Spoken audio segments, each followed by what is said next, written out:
Today I'm going to be reviewing this DeeRC remote control helicopter. And this one is considered the DE28. So what I'm going to do is I'm going to open this up, show you exactly what you get inside, give you measurements on it. Then I'm also going to test it out, see exactly how well it flies just straight out of the box. Most of the time when you purchase these RC helicopters, they're going to need a lot of adjustments and trimming and that sort of a thing. I've purchased a variety of different brands, and that seems to always be the case. So I'm going to see if that's also true with this one from DeeRC. One last thing I do want to mention, they do recommend this for ages 14 and up. These RC helicopters are typically more difficult to fly than, say, a drone or something like that, just because of the balance of them. It's a little bit more difficult to keep correct. So just something you'll want to keep in mind if you're looking at purchasing this for like a gift for someone. So I'm going to open this up and let's look into what exactly is inside and how it works. So once you open up, this is everything that's going to be right inside. I just pulled it straight out of the box. So it is going to come with an additional top here, so that is nice that it comes with that. Going to come with your charger here as well, and then looks like an additional little battery pack. Also comes with a screwdriver. I assume it's going to need batteries for the controller, but I'll find that out here in a second. It's going to pull out here, and yeah, the battery is going to slide right into the back of there. So let me pull this out of the plastic here.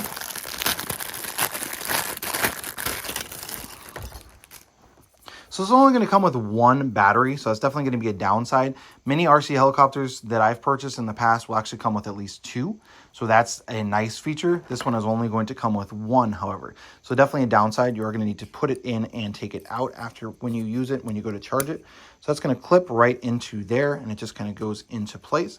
Looks like the on-off button is here on the bottom, and looks like you can actually leave it in to charge it. Let me see if that's correct. Nope.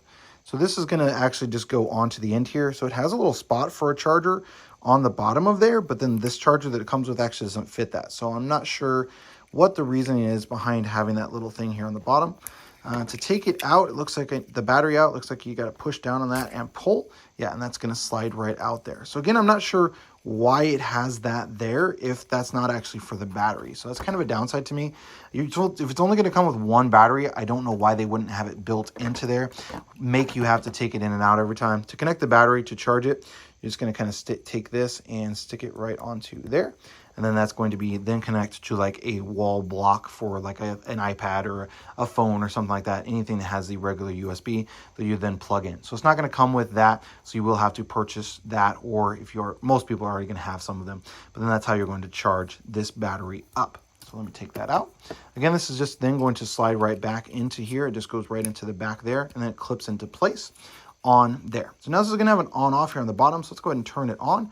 And it looks like the battery does come with some power, so that's what it's going to look like. It's going to flash, and essentially you're going to need to pair it with the controller. However, this controller is really light, so I'm going to assume that it requires batteries as well. Let's go ahead and open this up and see. Has that little screw, then has a little clip, and yes, you're going to need 3 AAA batteries for this remote. So again, that's another downside.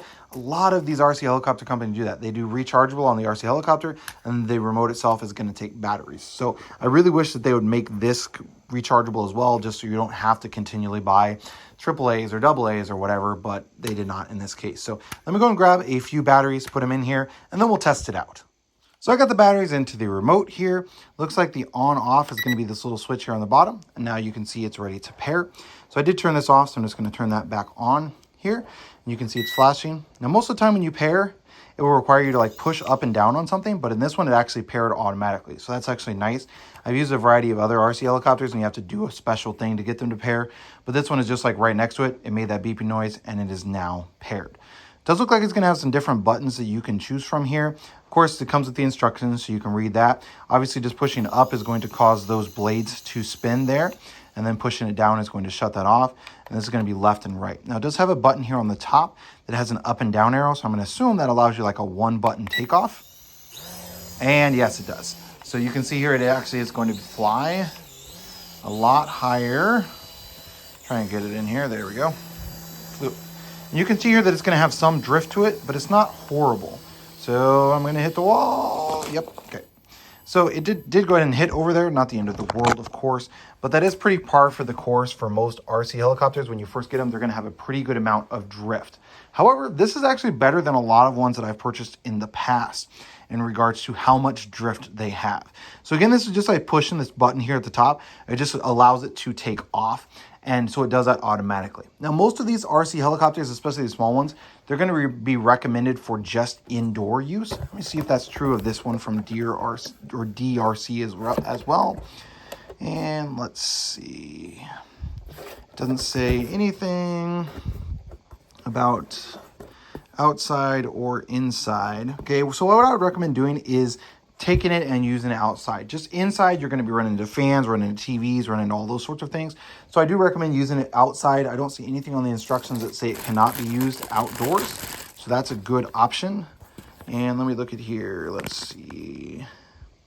Use under the guidance of adult. Do not use it when it's wet. Yeah, so I'm not seeing anything that says it's only for indoor use. So it specifically says if you experience thunder, lightning, etc. during remote control, stop the remote control immediately. So this is designed where it can be used outside. So that's going to be a really good option for it. I also do love the fact that when I push this button to take off, let me kind of show that to you again here. Kind of zoom it out. Pardon my dog. I'm just going to take that, and you can see there that it's actually taken off all on its own. It actually took off almost all the way to the ceiling. So I'm going to bring it down a little bit here just so you can see it. And it is going to kind of rotate a bit, so you can see it's kind of drifting to the one side or the other. Now it's actually coming towards me. And now I'm going to go backwards. Again, I'm just doing this using the remote, so it's actually doing this. It's not going to stay hovering at the same spot. So you kind of have to turn it if you want it to go one way or another. Or if you want it to go backwards, kind of tilt it like that. Forwards, tilt it a little bit like that. And then the one on the left is going to adjust the altitude. So I'm going to try, get it to come back. And now I'm going to go and set it down onto the floor. So overall, I'm pretty happy with how easy this is to control. As I said, I've tested out probably 6 or 8 different RC helicopters at this point, and this one is the easiest in regards to how easily it responds. A lot of them straight out of the box, they go up like that and they're going to immediately fly into a wall because you have to adjust the trim and that sort of thing.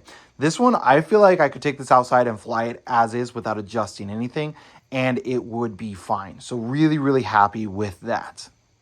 One last thing I did want to mention about this DeeRC RC helicopter is that it's going to come with a couple of extra blades as well. So that's a nice thing that's going to come with these blades that you can swap out as needed if you accidentally, break it or run it into a tree or something like that. So it's going to have numbers on it. So it says B3 and A1. So you can adjust these as needed. So I've got A here and then I've got B. So if I need to replace these, I can put the A up here or the B down here, depending on which one that you need. So again, it's got the A and the B on the blades. And it even comes with a new plastic top as well that you can swap out if yours happen to get damaged. So overall, definitely really happy with this DeeRC RC helicopter.